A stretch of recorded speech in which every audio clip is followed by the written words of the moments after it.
Hello, thank you for visiting my channel. Today I'm making okara no nimono.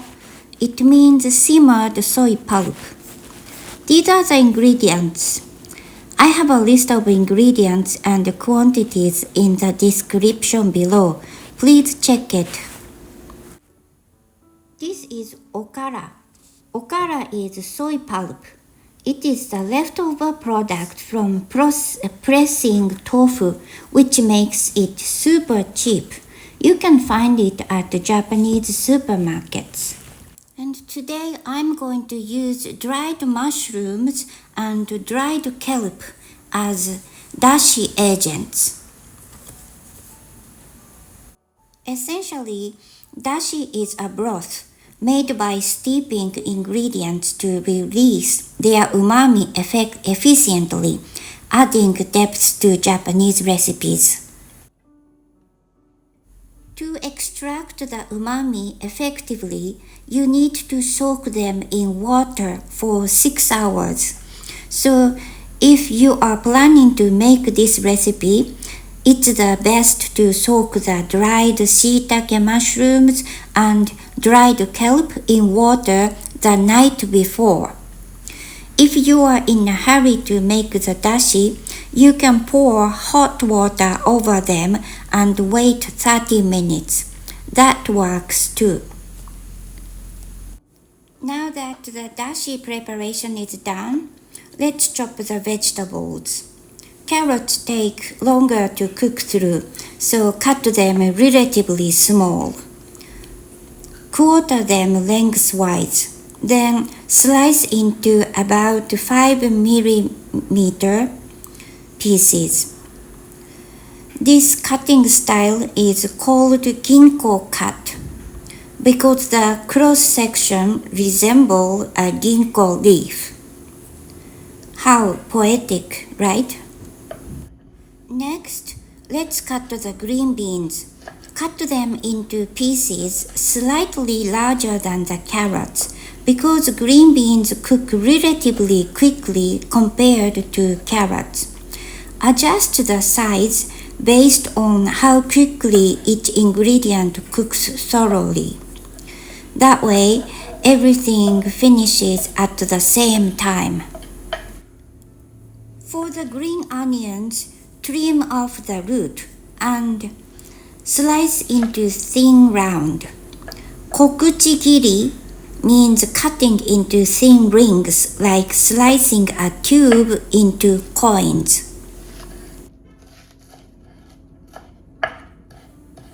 Set the green onions aside since we are adding them at the end. Next is another source of umami for today, canned clams. You could boil fresh ones and use them, but canned is easier, so that's what I'm using today. When you boil clams, the umami dissolved into the water, right? In Japan, that liquid portion is called dashi. If you look at the Japanese cooking books, the term dashi comes up a lot, and it basically means the liquid where umami has been extracted. So today we are simmering the okara, using a combined dashi from 3 types: shiitake mushroom dashi, and kelp dashi, and clam dashi.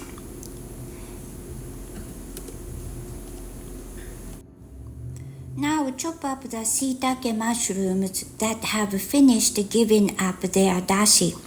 The umami has dissolved into the liquid as dashi, but there's still nutrition left in the flesh. So we'll use it in the dashi for texture. Cut it into small pieces like other vegetables. Let's do the same with the kelp. Cut it into easy to cook sizes. Now all the ingredients are chopped. Let's start cooking. Heat oil in a frying pan Then add the chopped vegetables. Stir fry them so the oil coats everything evenly. For the canned clams, use a strainer to separate the meat from the liquid. Once the vegetables are stir-fried, add just the clam meat and fry together. This recipe is highly versatile, so instead of clams, you could add chicken or chikua fish cake as ingredients. It will be delicious.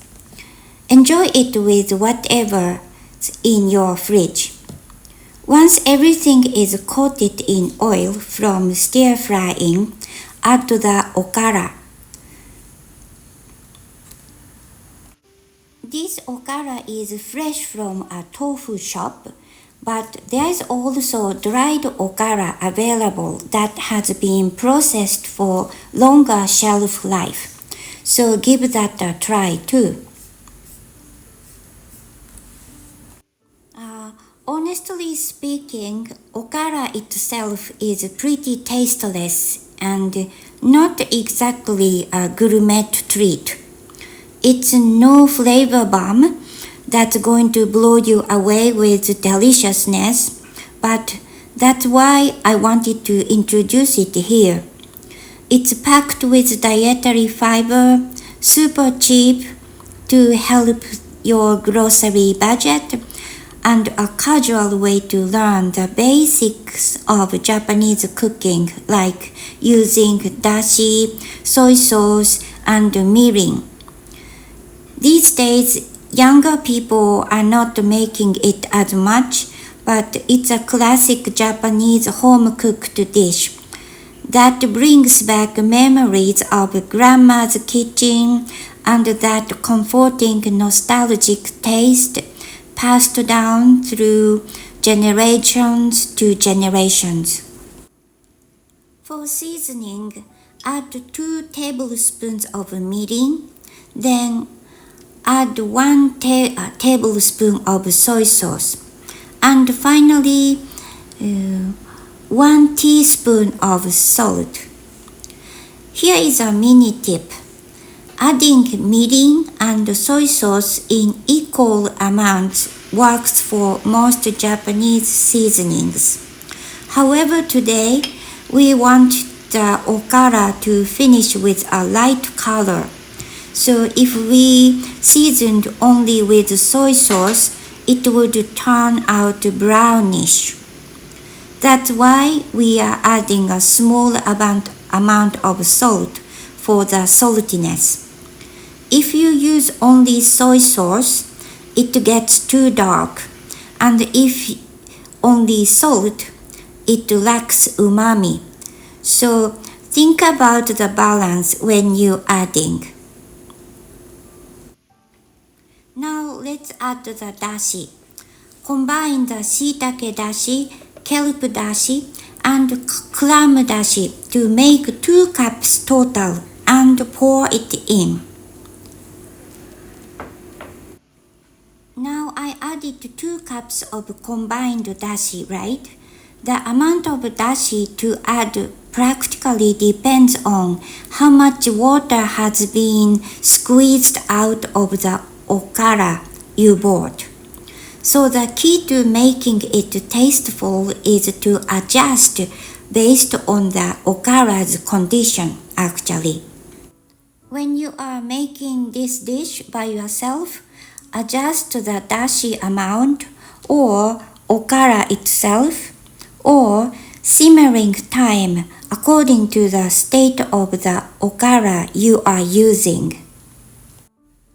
Simmer and let evaporate the moisture over medium heat for 7 to 8 minutes, and once the moisture has evaporated, taste it and adjust the flavor with mirin, soy sauce, or salt.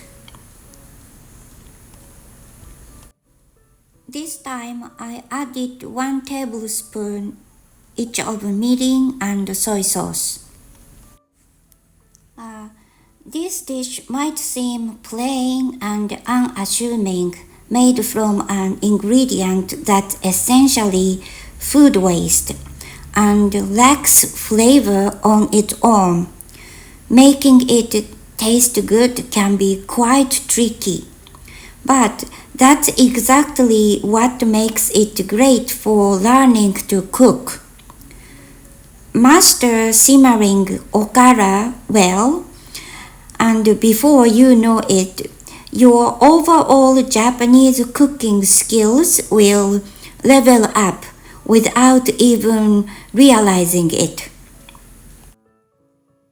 Finally, add the green onions, simmer a bit more, and it's done. When finished, put it in a clean storage container and store in the fridge. When eating, serve a small amount on a side plate and enjoy just a little. That's how it goes. I'm not entirely confident I have conveyed perfectly why I wanted to introduce this dish to you, but think of it as a practice for Japanese cooking and give it a try.